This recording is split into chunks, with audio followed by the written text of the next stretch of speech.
এখানে আমরা এটা করছিলাম, বাকি যারা লোক আসবে গেটের মধ্যে এটা এই জিনিস অনেক রকম ওদের মধ্যে এই প্রথম দেখলাম ব্যারিকেড নিয়ে এসছে।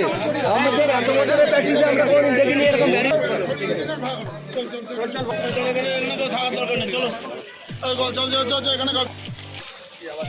না, প্রশাসনের পক্ষ থেকে যদি কোনো কিছু আইন মোতাবেক কোর্টের মধ্যে হয় তারা করবেন, যদি না করেন তার জন্য আমাদের এখানকার সংশ্লিষ্ট বিচারকরা আছেন, তারা যারা যারা চার্জে আছেন তারা তাদের কথা বলবেন।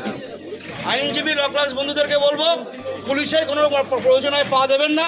পুলিশেরা কিন্তু ইচ্ছা করে আপনাদের সঙ্গে গণ্ডগোল করার চেষ্টা করবে।